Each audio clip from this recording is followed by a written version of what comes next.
Then again एक another ATP की यहाँ पे यूज हुआ, और कार्बन नंबर 1 और कार्बन नंबर 6 पे भी फास्फेट ग्रुप, तो फ्रक्टोज 1,6 डाइफास्फेट हो गया। उसके बाद इस मॉलिक्यूल की स्प्लिटिंग हुई है। स्प्लिटिंग की मीनिंग है कि ये डिवीजन हुई है दो मॉलिक्यूल में, इस जगह पे यानी दो मॉलिक्यूल में ब्रेक हो जाते हैं। तो ये ग्लाइसिल अल्डिहाइड 3 फास्फेट है, or DHAP dihydroxy acetone phosphate, यहाँ पे लाइसिस हुई है। और उसके बाद जैसे ये आइसोमर भी बन जाते हैं एक दूसरे के, आइसोमराइजेशन का अमल हुआ है। तो ये पहला स्टेप है जिसे हम कहते हैं प्रिपरेटरी स्टेज। फर्स्ट स्टेज इसका प्रिपरेटरी स्टेज, इस स्टेज को हम कहते हैं प्रिपरेटरी स्टेज, जिसमें जैसे ग्लूकोज की जैसे अभी ब्रेक डाउन हुई है, आगे जाके फिर क्या होगा, आगे एनर्जी यील्ड होगी, तो उसे हम कहेंगे पे ऑफ फेज कहेंगे। तो पे ऑफ फेज के अंदर नेक्स्ट स्टेप जो पे ऑफ फेज होता है, तो पे ऑफ फेज के अंदर जैसे कि आपको पता है कि ग्लूकोज जैसे अभी 2 मॉलिक्यूल में ब्रेक हो गया था, ग्लाइसिलल्डिहाइड 3 फास्फेट और DHAP दोनों साइड पे जैसे ये रिएक्शन होते हैं, बट हम जैसे एक साइड पे वही सिमिलर उस साइड पे होते हैं। तो सबसे पहले एक फास्फेट ग्रुप जाके अटैच, ग्लाइसिलल्डिहाइड 3 फास्फेट यानी 3 नंबर कार्बन पे जो फास्फेट था, अब जो है कार्बन नंबर 1 पे भी ये फास्फेट ग्रुप आ जाएगा और 3 नंबर पे पहले से मौजूद था। तो अब ये बन गया 1,3 diphosphoglyceric acid.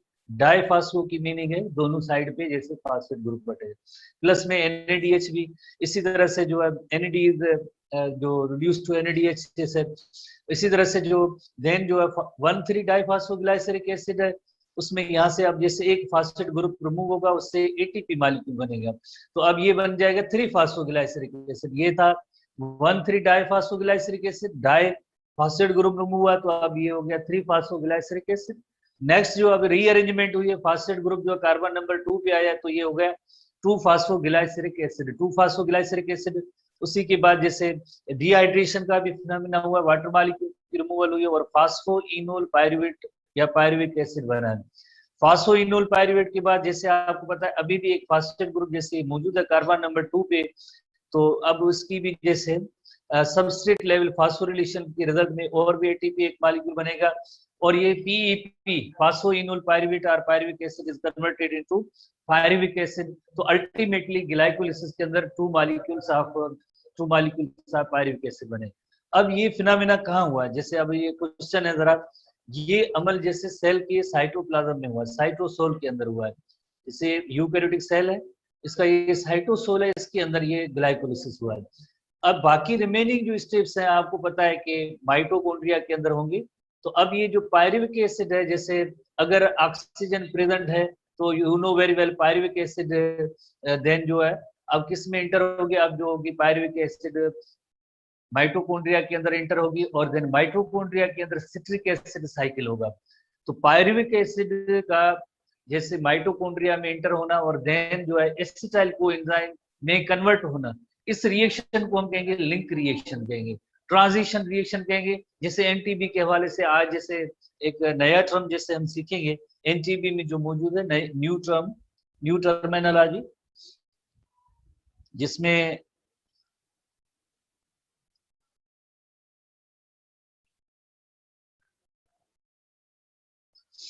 Oxidation of pyruvate और pyruvic acid, oxidation of pyruvic acid, pyruvic acid की ऑक्सीडेशन यानी नंबर ये 2 स्टेप जो था ग्लाइकोलिसिस के बाद नंबर 2 स्टेप है ऑक्सीडेशन ऑफ पायरुविक एसिड। तो ये पायरुविक एसिड तो आपको पता है ये साइटोसोल में बना है। अब ये पायरुविक एसिड माइटोकॉन्ड्रिया के अंदर दाखिल होगा और अल्टीमेटली एसिटाइल कोएंजाइम ए में कन्वर्ट होगा। तो pyruvic acid is converted into acetyl coenzyme ए, और ऐसे पायरुविक एसिड के मॉलिक्यूल कितने हैं, मॉलिक्यूल आपको पता है 2 मॉलिक्यूल है। तो एसिटाइल कोएंजाइम हर एक में से एक एक एसिटाइल कोएंजाइम बनेगा, तो अल्टीमेटली 2 पायरुविक एसिड है तो उसमें 2 एसिटाइल कोएंजाइम ए मॉलिक्यूल बनेंगे। इसी तरह से जो से एक पायरुविक एसिड का कन्वर्जन है एसिटाइल कोएंजाइम ए में, इसी तरह से सेम दूसरा भी होगा। अब जैसे आपको पता है कि pyruvic acid C3 1 2 3 C3 H3O3, जैसे आपको पता है इसका पायरुविक एसिड का ये फार्मूला है।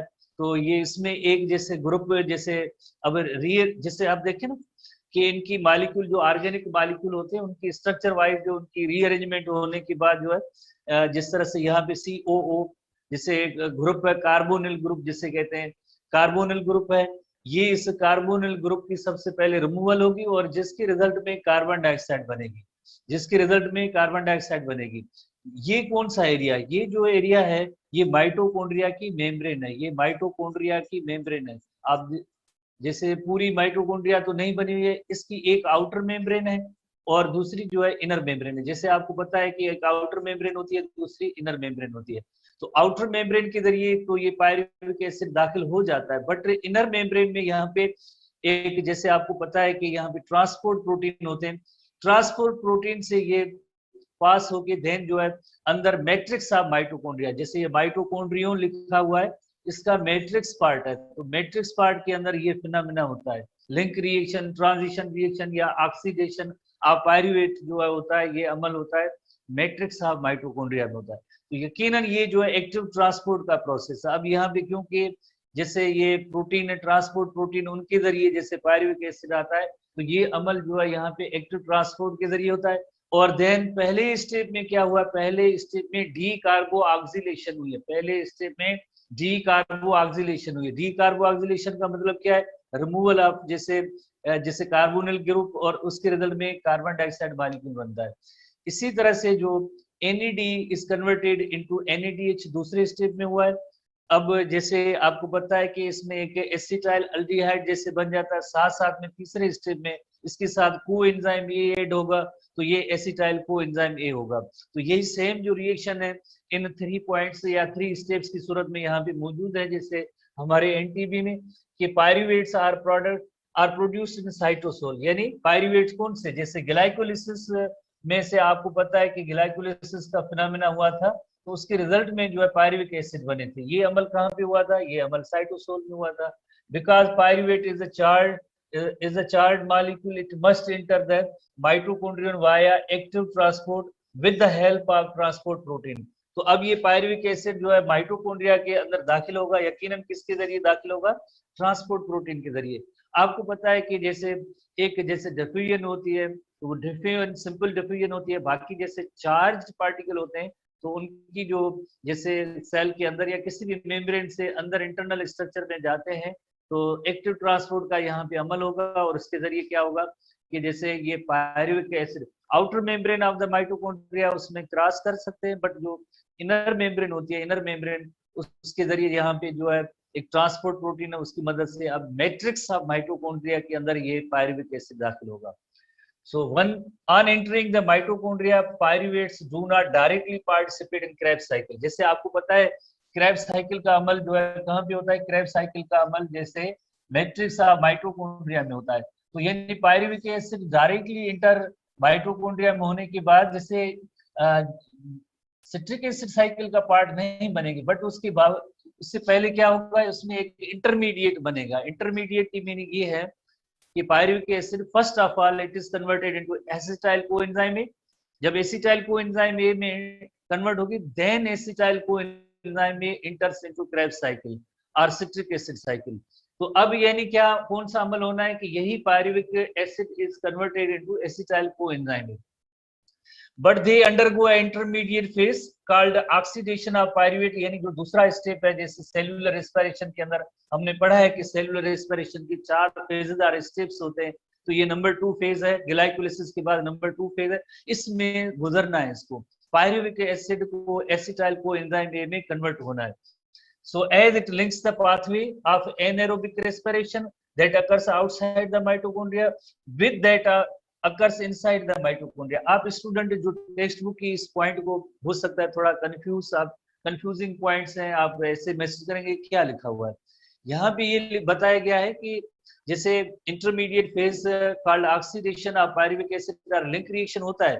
Link reaction it links, link reaction का काम क्या है, ट्रांजिशन रिएक्शन का काम क्या है, या ऑक्सीडेशन ऑफ पायरुवेट में क्या होता है कि यानी ये जो अमल होता है ग्लाइकोलिसिस को जैसे सिट्रिक एसिड साइकिल और क्रेब्स साइकिल के साथ लिंक करता है। तो ग्लाइकोलिसिस कहाँ हुई है, साइटोसोल में।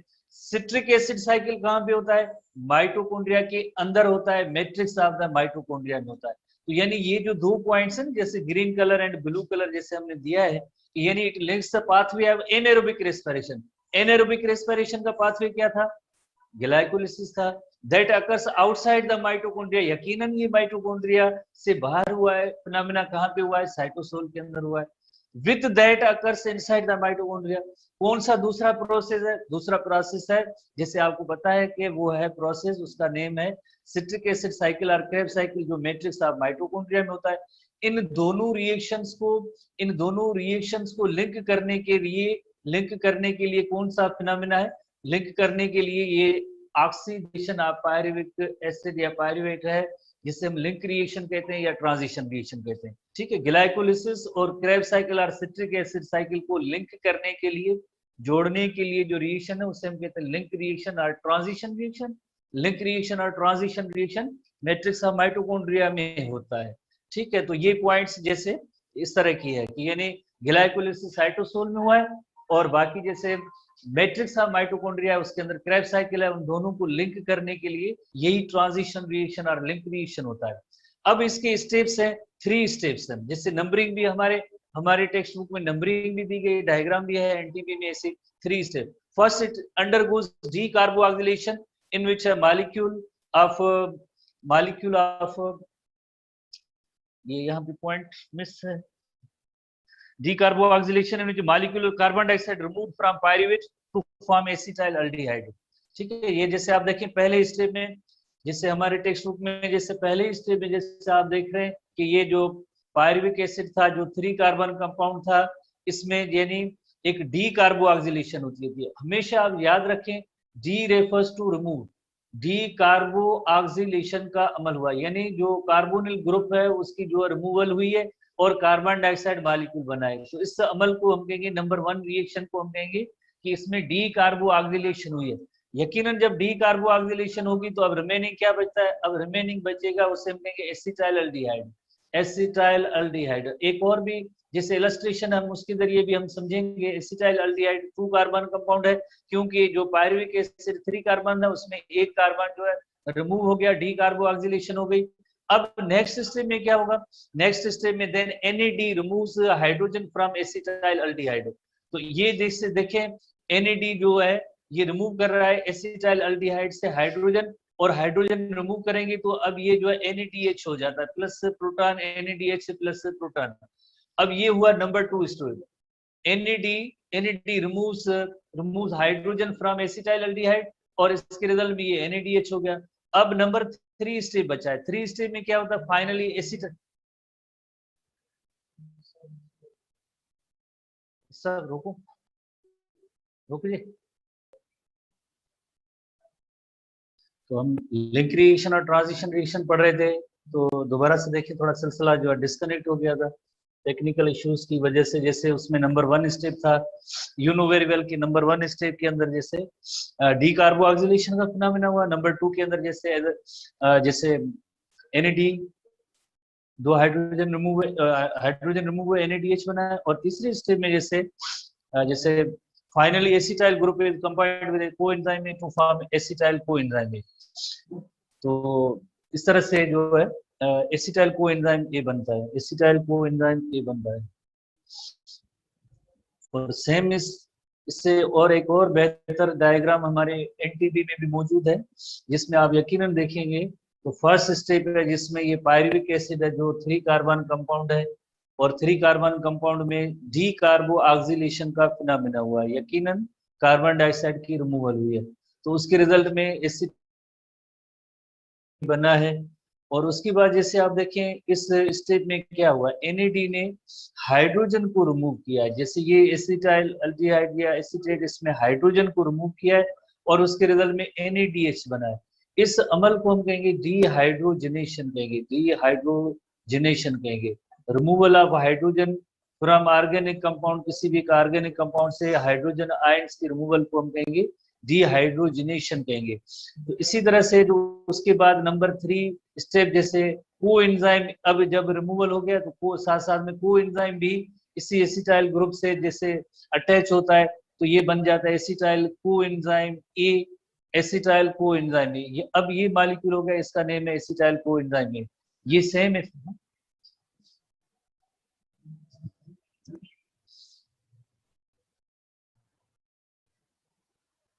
तो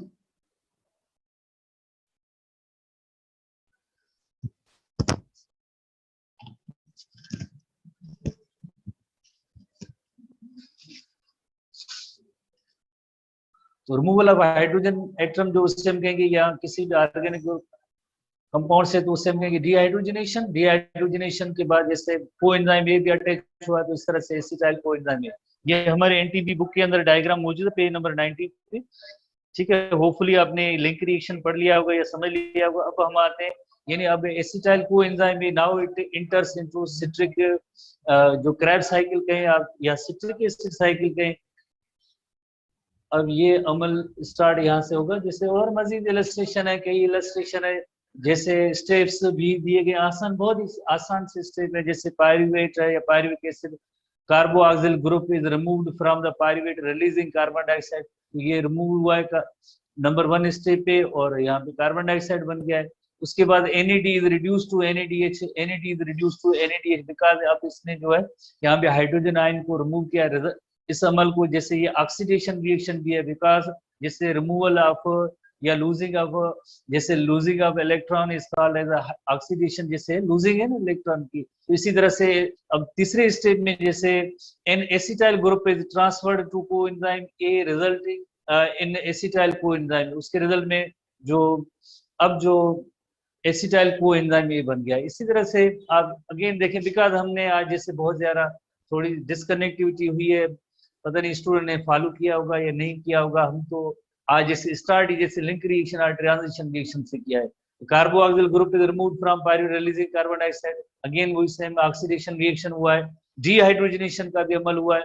NAD is reduced to NAD, acetyl group is transferred to coenzyme A and resulting acetyl coenzyme A। इस तरह से जो है acetyl coenzyme A बनता है। तो ये 3 स्टेप्स की सूरत में जैसे लिंक रिएक्शन या ट्रांजिशन रिएक्शन है। लिंक रिएक्शन या ट्रांजिशन रिएक्शन, अब ये एसिटाइल कोएंजाइम ए किसमें इंटर होगा? अब acetyl coenzyme A enters into the matrix of mitochondria, उसमें जैसे अब ये बन चुका है, और क्रेब साइकिल में ये अब एंटर होगा। क्रेब साइकिल में जैसे आपको पता है साइक्लिक इवेंट्स होते हैं। साइक्लिक इवेंट्स की मीनिंग ये होती है कि ऑलरेडी जो है कंपाउंड मौजूद है उस साइकिल के अंदर, एसिटाइल कोएंजाइम ए भी अब इसके अंदर एडिशन होगी। और यू नो वेरी वेल, आपने जैसे लोअर क्लास में पढ़ा भी होगा, तो इसमें एक चैन ऑफ जैसे एक रिएक्शंस हैं, स्टेप वाइज भी हैं, और सारे एंजाइम रेगुलेटेड रिएक्शंस होते हैं, और एटीपी मॉलिक्यूल भी बनेगा, CO2 भी बनेगी, डी कार्बोक्सिलेशन का अपना बना भी होगा, NADH भी बनेंगे, FADH भी बनेंगे, और इस तरह से जो साइक्लिक इवेंट चलते रहते हैं। तो जो क्रैब साइकिल के हवाले से जो है ये नाम क्यों आया, जैसे अगर हम इस इनको देखें, डिस्कवरी जो है, डिस्कवरी के हवाले से पर्सन है Krebs, British person scientist sir Hans Krebs, therefore called as Krebs cycle. ठीक है, क्रैब्स पर्सन का नेम है।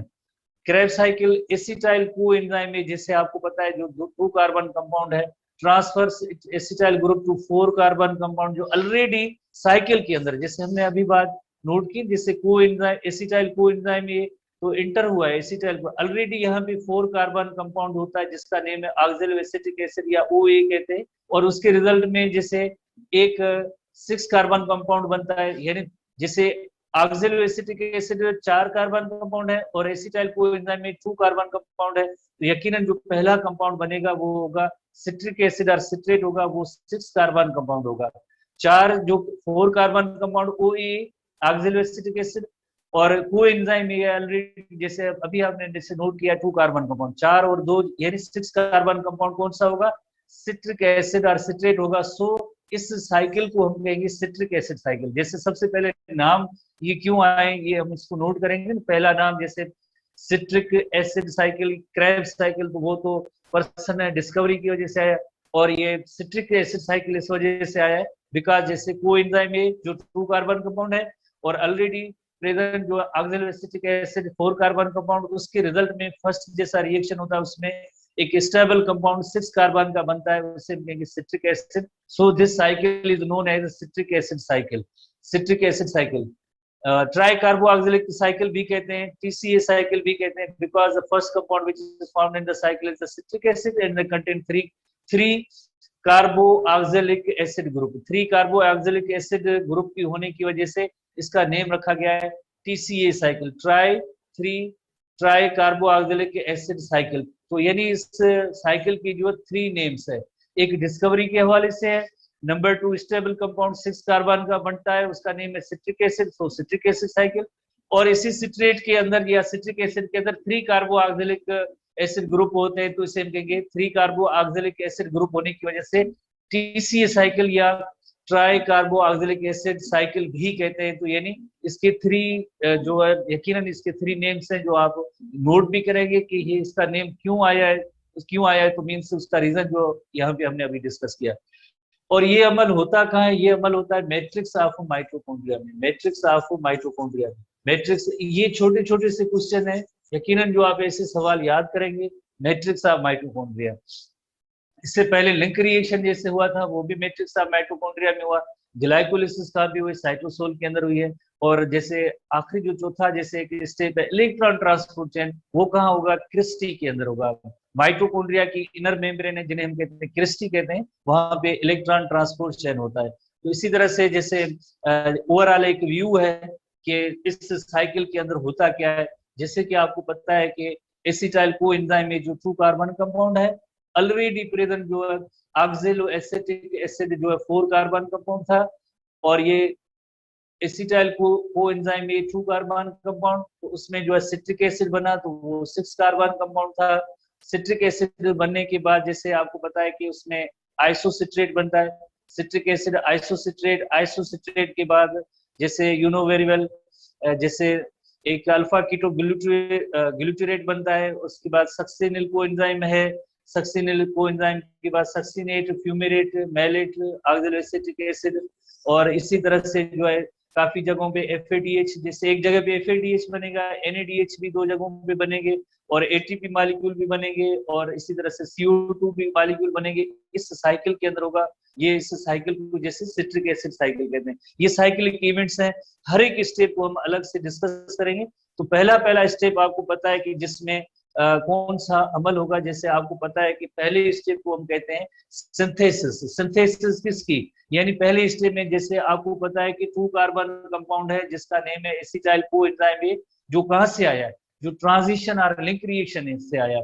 अब ऑलरेडी जो एक 4 कार्बन कंपाउंड है जिसका नेम है oxaloacetic acid, OAA, oxaloacetic acid, जब इसके साथ लिंक होगा तो क्या बनेगा? सिट्रिक एसिड बनेगा। 1 2 3 4 5 6 कार्बन कंपाउंड है, उससे हम कहेंगे सिट्रिक एसिड। और साथ साथ में कोएंजाइम जो था वो उसकी भी रिमूवल होगी। तो इस अमल को हम कहते हैं नंबर 1 स्टेप को हम कहेंगे सिंथेसिस। ये हमारे NTB की जो सिंथेसिस स्टेप की पॉइंट्स हैं, NTB national text book. Acetyl coenzyme में जो 2 कार्बन कंपाउंड है and water molecules combine with oxaloacetic, तो 4 कार्बन जो ऑक्सैलोएसिटिक एसिड है to form 6 carbon compound called citric, और citric acid is the first product of Krebs cycle. तो पहली product citric acid बनी है, सिंथेसिस हुई है, तो इस अमल को हम कहेंगे सिंथेसिस। ये नंबर 1 स्टेप है। जैसे ये एसिटाइल कोएंजाइम में सल्फाइड्रल ग्रुप भी होता है इसके साथ, तो SH की जगहों पे जैसे फार्मूला के अंदर आप जैसे देखेंगे, तो ये उस प्लस में 4 कार्बन कंपाउंड है, ये रिएक्शन है। जैसे हमारे टेक्स्ट बुक में रिएक्शन के हवाले से ऐसी कोई भी पॉइंट नहीं है, नहीं आपको याद करना है कि कौन सा रिएक्शन है या एंजाइम है, कोई उसका जिक्र नहीं। सिट्रेट सिंथेटेस एक एंजाइम होता है और उसके रिजल्ट में एक सिट्रेट मॉलिक्यूल बनता है जो 6 कार्बन का है। तो इस अमल को हम कहेंगे जैसे नंबर 1 स्टेप है, that is called synthesis. Simple words में हम कहेंगे कोएंजाइम, एसिटाइल कोएंजाइम ए प्लस ऑक्सैलोएसिटिक एसिड, तो एक 6 कार्बन कंपाउंड बना जिसे हम कहेंगे सिंथेसिस का अमल हुआ। और 6 कार्बन कंपाउंड का नेम है जैसे सिट्रिक एसिड, इस कंपाउंड का नेम है सिट्रिक एसिड। नंबर 2 है डिहाइड्रेशन।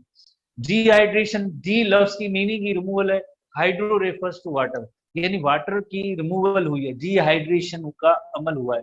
यानी अब किस पे यानी रिएक्शन होगा? अब ये होगा सिट्रेट पे। सिट्रेट से क्या बनेगा? सिट्रेट से सिस एकोनीटेट बनेगा। ये NTB में मौजूद है, STB में ये पॉइंट नहीं है। और एकोनीटेज एंजाइम की प्रेजेंस में ये वाटर मॉलिक्यूल रिमूव होगा, तो इस अमल को हम कहेंगे डिहाइड्रेशन कहेंगे। फिनोमेना इसका डिहाइड्रेशन। जैसे ये वाटर मॉलिक्यूल यहाँ से रिमूव होगा, सिट्रेट सिस एकोनीटेट बनेगा या एकोनिटिक एसिड बनता है, तो इसमें citrate undergoes recognition reorganization by the removal of water molecules. The resulting compound is cis aconitate. तो रिजल्टिंग रीऑर्गेनाइजेशन हो रही है, जैसे आप देखें सिट्रेट और सिस एकोनिट्रेट है, वही 6 कार्बन कंपाउंड है, बट उनकी रीऑर्गेनाइजेशन हुई है, तो एक जैसे कंपाउंड बना है जिसका नेम है सिस एकोनिट्रेट। सिस एकोनिट्रेट, और क्या हुआ, रिमूवल ऑफ वाटर मॉलिक्यूल हुआ, ये पॉइंट याद रखेंगे बिकॉज यहाँ पे रिमूवल ऑफ वाटर मॉलिक्यूल हुआ है। नेक्स्ट जो फिर होगा उसमें एडिशन ऑफ वाटर मॉलिक्यूल होगी, तो इस जगह पे सिट्रेट से सिस एकोनिट्रेट रिएक्शन के दौरान यहाँ पे वाटर मॉलिक्यूल की रिमूवल हुई है, सिट्रेट से सिस एकोनिट्रेट बना है। इसी तरह से नेक्स्ट जो पाथवे है उसमें यानी नंबर 3 जो रिएक्शन है, नंबर 3 रिएक्शन के अंदर हाइड्रेशन हुई है। जैसे देखें नंबर 2 के अंदर जैसे डिहाइड्रेशन हुई, नंबर 3 के अंदर हाइड्रेशन हुई है। जैसे ये नंबर 2 जो पाथवे था और ये नंबर 3 है, इसी सिस एकोनिट्रेट में हाइड्रेशन हुई है, तो ये आइसोसिट्रेट बनता है। हमारे एसटीबी के अंदर हमने जैसे पढ़ा है सिट्रेट से आइसोसिट्रेट बना, ये स्टेप जो है एसटीबी में नहीं है, एनटीबी में मौजूद है। तो यानी सिट्रेट से पहले सिस एकोनिट्रेट एसिड बनता है या एसिनेटेड बनता है, जो जिसमें वाटर मॉलिक्यूल की रिमूवल से बनता है, और दोबारा से जब इसमें वाटर मॉलिक्यूल ऐड होगा, यानी इस अमल को हम कहेंगे हाइड्रेशन। हाइड्रेशन यानी वाटर मॉलिक्यूल की जब एडिशन होगी तो उसमें सिस एकोनिट्रेट से आइसोसिट्रेट सिट्रेट मॉलिक्यूल बनेगा।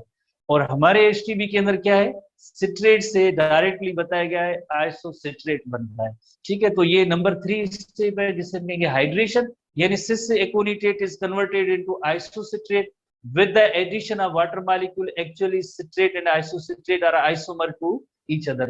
एनटीबी की ये जैसे पॉइंट है, एनटीबी की टेक्स्ट बुक में ये पॉइंट मौजूद है, जिसमें आप ये नोट करेंगे क्या हुआ है। नंबर 3 स्टेप में ये हुआ है, नंबर 3 स्टेप में सिस एकोनिट्रेट हाइड्रेशन का अमल हुआ और उसके रिजल्ट में आइसोसिट्रेट हुआ है, उसके रिजल्ट में जैसे आइसोसिट्रेट बना है। उसके बाद नेक्स्ट जो चौथा स्टेप है, बहुत ही इंपॉर्टेंट स्टेप है, चौथा स्टेप है जिसे कहेंगे D कार्बो oscillation. Phenomena is called D कार्बो oscillation. जैसे कि आपको पता है कि डी लफ्ज की मीनिंग ही होती है टू रिमूव, कार्बो ऑक्सीलेशन इसका मतलब है कि इसमें जो है कोई कार्बन कार्बोनिल ग्रुप या कार्बन जो रिमूव होगा, कार्बन और कार्बन डाइऑक्साइड का मॉलिक्यूल एक बनता है, तो उसे हम कहेंगे डी कार्बो ऑक्सीलेशन। यानी this is a 2 step process which involve the oxidation और डीहाइड्रोजनेशन भी होता है, और जिसके रिजल्ट में क्या होगा, आइसोसिट्रेट डीहाइड्रोजनेशन ऑफ आइसोसिट्रेट होगा। Following D कार्बो oscillation, D कार्बो oscillation की मीनिंग क्या है, रिमूवल ऑफ जिससे कार्बन है उसकी रिमूवल, और कार्बन डाइऑक्साइड से बनता है carbon to form alpha keto glutarate. यानी जैसे फिनोमेना अगर रिएक्शन के हवाले से देखें क्या है, आइसोसिट्रेट से अल्फा कीटो ग्लूटेरेट। आइसोसिट्रेट कौन सा कंपाउंड है, 6 carbon compound. Alpha keto glutarate कितना होगा, अब 5 कार्बन का। वाई, बिकॉज एक जो है यहाँ पे कार्बन डाइऑक्साइड यहाँ से बना है मॉलिक्यूल, तो यकीनन एक कार्बन यहाँ से लूज हुआ है, तो इससे हम कहेंगे डी कार्बो ऑक्सीलेशन का फिनोमेना, डी कार्बो ऑक्सीलेशन का फिनोमेना हुआ है। तो इसी रिएक्शन के अंदर जैसे यहाँ पे हमारे बुक में भी होगा, आपके पास भी ऐसा बुक होगा यकीनन एनटीबी, उसमें आप देखेंगे आइसोसिट्रेट से अल्फा कीटो ग्लूटेरेट बनना, यहाँ पे कार्बन डाइऑक्साइड का मॉलिक्यूल जैसे एक बन गया है, रिमूव हुआ है, डी कार्बो ऑक्सीलेशन हुई है, डी कार्बो ऑक्सीलेशन हुई है। Hydrogen and electron which are released from isocitrate, isocitrate के यहाँ पे हाइड्रोजन और इलेक्ट्रॉन थे, वो अब क्या होगा कि NAD are taken by NAD, और NAD अब रिड्यूस होगा, रिड्यूस फॉर्म होगा NADH से, तो यानी 1 मॉलिक्यूल ऑफ NADH भी बनेगा, 1 मॉलिक्यूल ऑफ कार्बन डाइऑक्साइड भी बनेगा।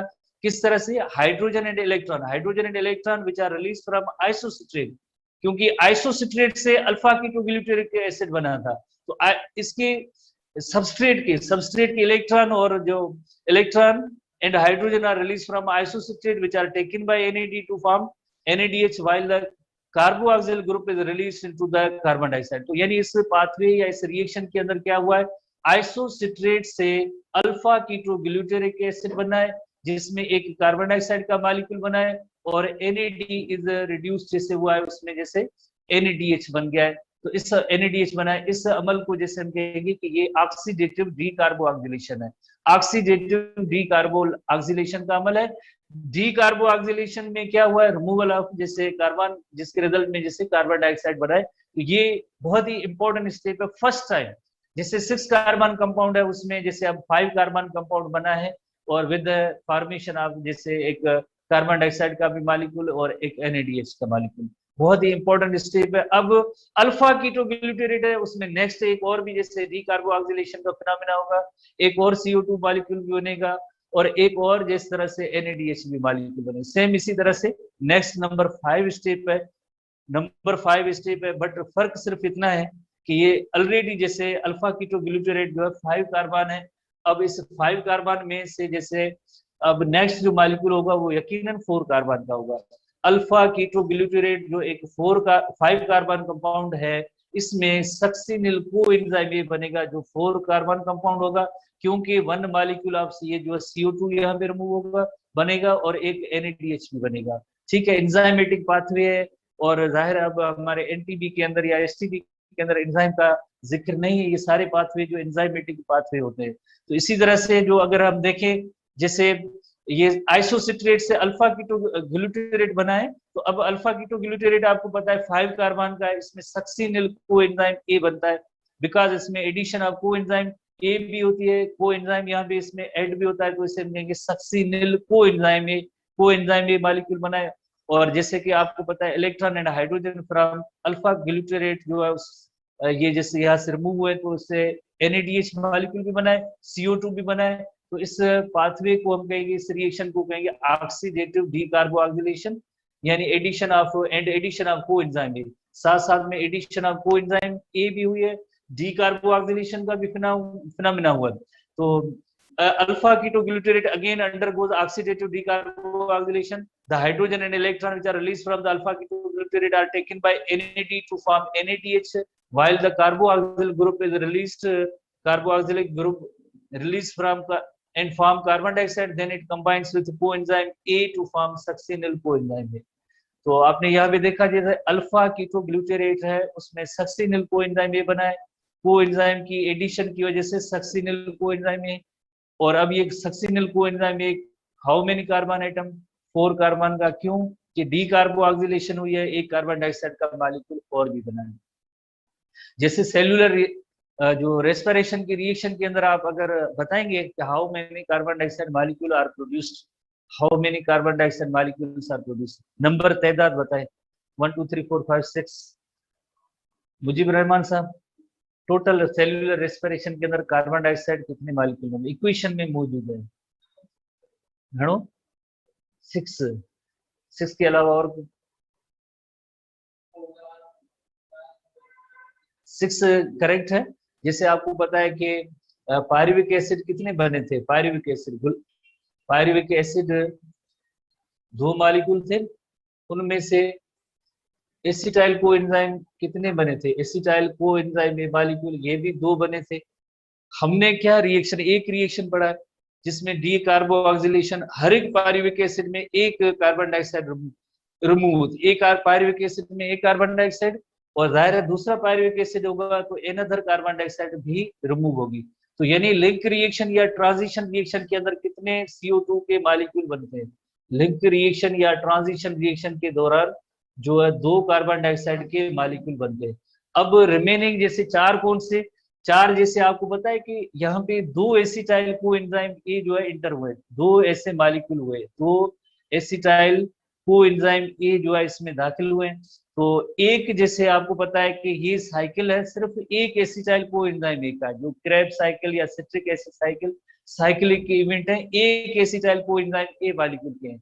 जाहिर है ऐसे 2 मॉलिक्यूल्स हैं तो जाहिर है 2 टाइम्स ट्वाइस साइकिल होगा, तो यानी जो प्रोडक्ट एक साइकिल की है सेम वो प्रोडक्ट दूसरे साइकिल की होंगे। तो एक साइकिल के दौरान जैसे how many CO2 are produce, 2 CO2 produce हो रहे हैं, 2 CO2 क्रेब साइकिल के एक एसिटाइल कोएंजाइम में, 2 दूसरे में, तो टोटल यहाँ पे क्रेब साइकिल के अंदर CO2 के कितने मॉलिक्यूल प्रोड्यूस होंगे, 4 मॉलिक्यूल होंगे।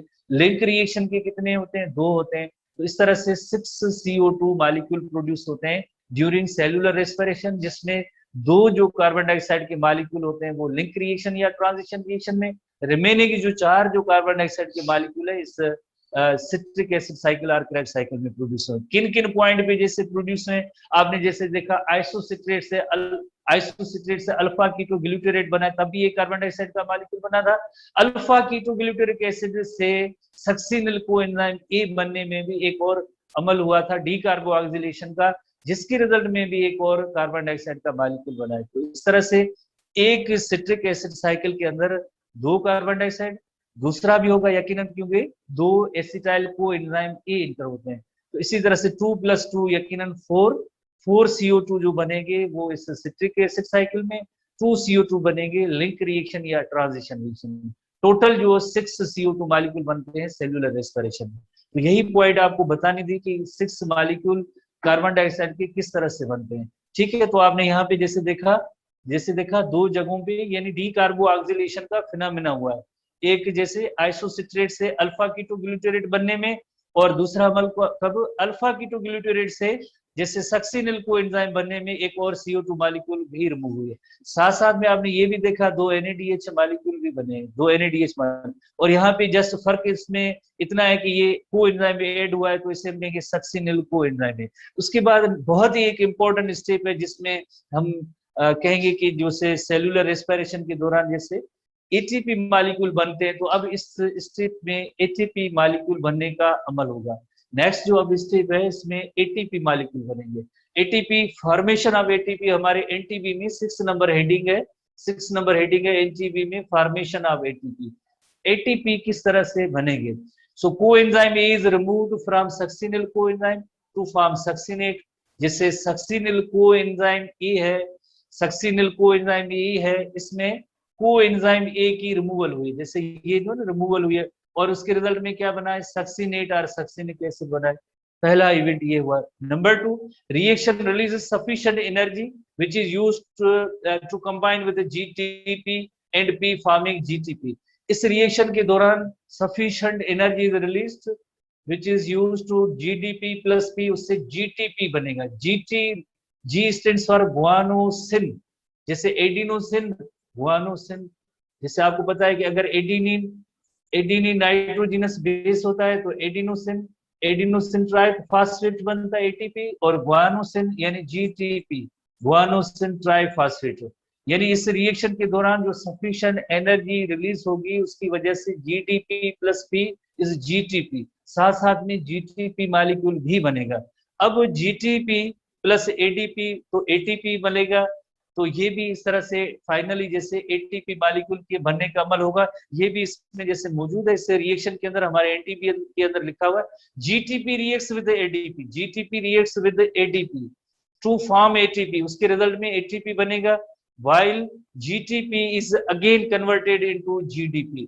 और जो GTP था वो अगेन कन्वर्ट किस में हुआ, GDP में हुआ। और मॉलिक्यूल कौन सा बना, अल्टीमेटली मॉलिक्यूल बना ATP मॉलिक्यूल बना। GTP combines with the ADP forms ATP and GTP is again converted into GDP। इस तरह से GDP और GDP पढ़ा है, दोबारा से फॉस्फेट ग्रुप होगा तो अगेन जो है एक ATP मॉलिक्यूल इस तरह से बनता रहेगा।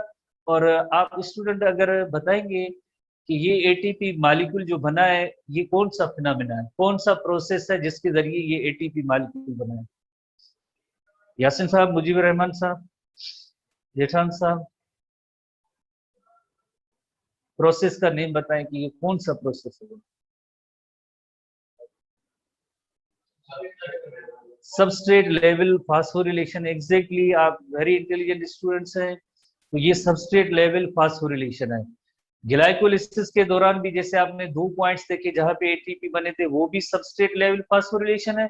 यहाँ पे एक ATP मॉलिक्यूल बनेगा, एक साइकिल के दौरान एक ATP मॉलिक्यूल बनेगा, ये भी सबस्ट्रेट लेवल फास्फोरिलेशन का अमल है। क्योंकि जैसे जो एंजाइम था सक्सिनिल को एंजाइम सिंथेटेज, इसने सबस्ट्रेट से, सबस्ट्रेट क्या है सक्सिनिल को एंजाइम है, इससे यहाँ से जैसे फॉस्फेट ग्रुप जैसे रिमूव और एडिशन विद ADP और ATP मॉलिक्यूल जैसे हुआ है तो इसे कहेंगे substrate level phosphorylation. Phenomena is called substrate level phosphorylation. यानी होपफुली आपने ये पढ़ लिया होगा, समझ लिया होगा, GTP जैसे बनाया तो ADP के साथ बन के ATP मॉलिक्यूल बनता है, और GTP again combines with the GDP converted into GDP, GTP is again converted into GDP। in this way molecule of ATP is generated in this reaction। तो इस रिएक्शन के अंदर क्या हुआ है, ATP मॉलिक्यूल जनरेट हुआ है। इस रिएक्शन के दौरान ATP मॉलिक्यूल जनरेट हुआ है। सक्सिनिल को enzyme is converted into succinate with the removal of coenzyme and formation of ATP. ये जो है नंबर 6 स्टेप में है। नंबर 6 स्टेप में की इवेंट्स ये है। उसके बाद हम नेक्स्ट 7 नंबर स्टेप पे आएंगे, नेक्स्ट स्टेप पे आएंगे, that is the dehydrogenation oxidation. Dehydrogenation oxidation जैसे देखिए सीरीज से कंटिन्यू चल रहे हैं। अब सक्सीनेट जो बना था इससे पहले रिएक्शन में, सक्सीनेट से फ्यूमेरेट बनेगा। डीहाइड्रोजनेशन का अमल है, डीहाइड्रोजनेशन ऑक्सीडेशन, यानी succinate undergoes dehydrogenation oxidation to form fumarate. The hydrogen and electrons which are released from succinate are taken by FAD to form FADH. तो इस रिएक्शन के दौरान जो हाइड्रोजन और इलेक्ट्रॉन रिमूव होंगे सक्सीनेट से, दे उसमें जो FAD से देन आगे क्या बनेगा, FADH बनेगा। और succinate is converted into fumarate, succinate is converted into fumarate. जैसे ये सक्सीनेट है, succinate is converted into fumarate, FAD से FADH बनता है। हर रिएक्शन के अंदर जैसे ये साइकिल भी चल रहा है और हम एक अलग से भी देख रहे हैं इस रिएक्शन को, प्लस में टेक्स्ट में क्या है उनको हम इससे मैच कर रहे हैं। आखिर में आप सब क्या करें, कंबाइन करेंगे। थोड़ी मेहनत आपको आखिर में करनी पड़ेगी क्योंकि सेल्फ स्टडी इज नेसेसरी। जैसे सर भी आपको बताते रहते हैं, जब तक आप नहीं पढ़ेंगे तो नहीं समझ आए। यहाँ से आपको 10 बार समझाएं रिएक्शन, कम आखिर में अल्टीमेटली आपको जैसे देखना होता है, मैं याद दिलाता रहता हूँ डेली, ठीक है। तो आप ऐसे ना समझें कि जिस वक्त स्टूडेंट पढ़ें फिर कहें कि अब ये रिवीजन होती जाए, हम याद करते जाए। इस तरह स्टूडेंट अपनी स्टडी के लिए थोड़ा सा अपने लिए टाइम दें। तो इसी तरह से जो क्या होगा, सक्सीनेट से फ्यूमेरेट बनेगा और एक FADH, one molecule of FADH भी बनेगा। Succinate undergoes dehydrogenation oxidation to form fumarate. Hydrogen and electrons which are released from succinate are taken by FAD to form FADH। तो ये 7 नंबर स्टेप हुआ। अब हम नंबर 8 स्टेप पे आते हैं। नंबर 8 स्टेप है, नंबर 8 स्टेप बहुत ही छोटा सा स्टेप है, हाइड्रेशन का अमल हुआ। हाइड्रेशन की मीनिंग होती है वाटर को ऐड करना। इससे पहले डिहाइड्रेशन का अमल हुआ था, यहाँ पे अब जो वाटर मॉलिक्यूल की एडिशन हुई है, इसी फ्यूमेरेट से जो अब क्या बनेगा, मैलेट बनेगा या मैलिक एसिड बनेगा। ये सारे 4 कार्बन है, आपको पता है ये सब जो है 4 कार्बन है। जैसे 6 कार्बन सिट्रेट था और उसके बाद आइसोसिट्रेट भी 6 कार्बन था, alpha keto glutaric acid 5 carbon था, सक्सिनिल कोएंजाइम 4 कार्बन है, और उसके बाद सक्सिनिक एसिड 4 कार्बन है, फ्यूमेरेट 4 कार्बन है, मैलिक एसिड 4 कार्बन है, ऑक्सैलोएसिटिक 4 कार्बन है, और एसिटाइल कोएंजाइम ए जो है ये 2 कार्बन कंपाउंड होता है। तो इसी तरह से जो ये कार्बन की तादाद वगैरह कंपाउंड कितने, ये भी बहुत ही इंपॉर्टेंट सवाल होता है। तो hydration, molecule of water gets added to fumarate and malate is form. बहुत ही छोटा सा स्टेप है, यानी फ्यूमेरेट के साथ ये वाटर मॉलिक्यूल की एडिशन हुई है, फ्यूमेरेज एंजाइम होता है जो आपको याद नहीं करना है, और उसके रिजल्ट में मैलेट और मैलिक एसिड बनता है। इस अमल को हम कहेंगे हाइड्रेशन, क्योंकि एडिशन ऑफ इस रिएक्शन में वाटर मॉलिक्यूल की एडिशन हुई है तो उसे हम कहेंगे हाइड्रेशन कहेंगे। उसके बाद नेक्स्ट जो फेज है, नेक्स्ट फेज है थोड़ा सा dehydrogenation and oxidation. Dehydrogenation and oxidation है जिसमें malic acid is converted into, वापस पहली जो आपको पता है कि इस साइकिल के अंदर जो एक्सेप्टर था, एसिटाइल कोएंजाइम को एक्सेप्ट करने वाला ये ऑक्सैलोएसिटिक एसिड या OAA था। आप स्टूडेंट्स को याद है जो 4 कार्बन कंपाउंड है ये वापस बना, मैलिक एसिड से ऑक्सैलोएसिटिक एसिड बना है। कौन सा प्रोसेस होगा, प्रोसेस का नेम होगा dehydrogenation oxidation. Malic acid undergoes dehydrogenation oxidation to produce oxaloacetic acid, और ऑक्सैलोएसिटिक एसिड भी 4 कार्बन, और जैसे आपको पता है मैलिक एसिड भी 4 कार्बन है। The hydrogen and electron which are release from malate, hydrogen and electron जो मैलेट से रिलीज हुए थे, they are accepted by NAD और NADH बनता है, और ये ऑक्सैलोएसिटिक एसिड जो 4 कार्बन है ये बन गया। Which are release from the malate are taken by NAD to form NADH। Oxaloacetic picks up another molecule of acetyl coenzyme and repeat the cycle। यानी ये 4 कार्बन जो कंपाउंड है ऑक्सैलोएसिटिक, जो दोबारा से एक 2 एसिटाइल कोएंजाइम वाले मॉलिक्यूल अब इनके साथ ऐड होंगे और दोबारा से सिट्रेट बनेगा, और ये इस तरह से साइकिल चलता रहेगा। अब हम इसको समराइज करते हैं कि यानी हुआ क्या इस रिएक्शन के दौरान, जिससे इनपुट थी 2 एसिटाइल कोएंजाइम ए की, एसिटाइल कोएंजाइम ए की इनपुट थी, और बदले में क्या बना है, बदले में जैसे 4 कार्बन डाइऑक्साइड के बने 2 + 2 CO2, तो टोटल 4 कार्बन बने। और इसी तरह से हाउ मेनी NADH मॉलिक्यूल बने, एक साइकिल के अंदर 3 NADH, दूसरे साइकिल में भी जैसे 3 NADH, टोटल 6 NADH बने, 6 NADH बने। और इसी तरह से अब देखिए FADH, एक FADH एक साइकिल में, दूसरा FADH, तो यानी हम कहेंगे कि जैसे 2 FADH जो है, 2 FADH जो मॉलिक्यूल बने, 2 FADH मॉलिक्यूल बन गए, 2 FADH। और इसी तरह से ATP, 1 ATP प्लस 1 ATP यानी 2 ATP मॉलिक्यूल बने इस क्रैब साइकिल में या सिट्रिक एसिड साइकिल में। तो सिट्रिक एसिड साइकिल की इनपुट जो जस्ट ओनली एसिटाइल कोएंजाइम में थी, जिसमें जो 4 कार्बन डाइऑक्साइड के मॉलिक्यूल बने, 6 NADH के बने, 2 FADH के बने और 2 ATP मॉलिक्यूल के बने। ये जो साइकिल होता है इसे हम कहेंगे सिट्रिक एसिड साइकिल कहेंगे। और अभी आपकी फिजिक्स की क्लास होगी, कल से दोबारा से भी इसको थोड़ा देखेंगे, कल मॉर्निंग क्लास में, और इससे आगे जो इलेक्ट्रॉन ट्रांसपोर्ट चेन होगी हम उसमें जाएंगे। See you bye tomorrow. Thank you.